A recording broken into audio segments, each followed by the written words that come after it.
بڕیاردانی پارتی دموکراتی کوردستان لەسەر بەشداری نەکردن لە هەڵبژاردنەکانی داهاتووی عێراق لە کەرکووک بە بڕیارێکی نەرێنی تەماشا دەکرێت بە تایبەت دوایەوە شکستی ڕێفراندۆم لەو ناوچانە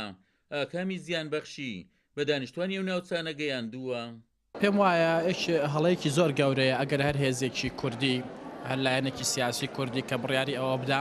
بایکۆتی هەڵبژاردنکار ناوچە جێناوەکانە، چونکە ئەو هێزە بۆ ماوەی 4 ساڵ هیچ مافێکی شەرعی نییە، هیچ مافێکی یاسایی نابێ لە هەر قەزەیەکە، لە هەر حەدەسێکە، لە هەر گۆڕانکاریەکە، لە هەر مەترسیەک کە ڕوبەڕووی کورد ئەبێتەوە لەو ناوچانە قسەی خۆی هەبێ، ڕۆڵی هەبێ و هەروەها بەلایەکی تریشا من پێم وایە ئەمە بڕیاردانە لە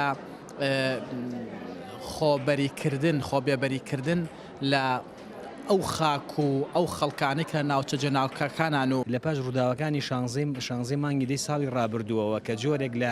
لە نەئاساییبوونی دروست بووە و جۆرێک لە ئێمە بە داگیرکردن وەسفەکەین بەلای کەم و تۆ بێ لەو ناوچانێت تەواجودت هەبێ بەوە ناکرێت تۆ لە هەولێر و سلێمانی و دانیشیت و بە قسەی زل و بە ڕاگەیاندن و بە بەیاننامە دەرکردن کەرکووک داگیرکردن ئەبێ لە ناو خودی کەرکووکە بە عەمەلی کارێ هەبێ.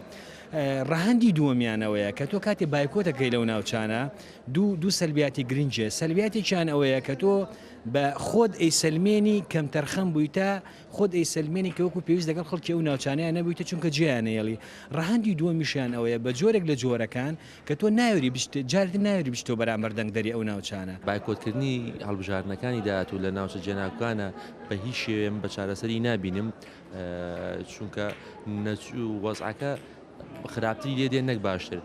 پێویستە لەسەر لایەنە کورسانیەکان لەسەر حیزبە کورسانیەکان هەمویان بگەڕێنەوە بۆ ناوچانە، هەوڵ بدەن پێش هەموو شتێ هەموو ئاوارەکان بگێڕدرێنەوە بۆ ناوچەکان، وەزعەکە ئاسایی بکرێتەوە لەو ناوچانە. دوای ئەوە هەر هەمووشیان بەشداری هەڵبژاردنەکان بکەن، چونکە بە بایکۆتکردنی هەڵبژاردنەکان دەنگی کورد لەو ناوچانە لە ئیداری ئەو ناوچانەش بە تەواوەتی کەمەکە و نامێنێت، بەڵام هەڵبژاردنیش بەبێ گەڕانەوەی ئاوارەکان و بەبێ ئاساییکردنەوەی دۆخی ئەو ناوچانە خۆی لە خۆیە زەرەریشی گەورەترە بێت. بە بڕای پسپۆڕێکی زانستە سیاسیەکانیش هەر بڕیارێک بۆ بایکۆتکردنی هەڵبژاردن لە ناوچە جێناکۆکان بە زیانی کورد لەو ناوچانە و بە قازانجی نێرانی کورد لەو ناوچانە تەواو دەبێت. لە ڕاستیدا مەسلەی بایکۆتکردنی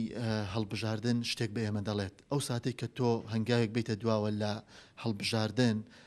ناڕاستە و خۆ تۆ وات کردووە کە دەسەڵاتی دیکتاتۆری زاڵ بێت. ئەو کاتێک کە تۆ دەتەوێت دەسەڵاتی دیکتاتۆری نهێڵی لە هەر ناوچەیەکدا دەبێت بە خێرایی بەرەو پرۆسەی هەڵبژاردن بچیت بۆ ئەوەی خەڵک خۆی ئازاد بێت لەسەر ئەوەی کە کێ لە ڕابردوودا هاوکاری بووە و کێ لەگەڵ خەم و کێشەکانیا بووە و کێ دژایەتی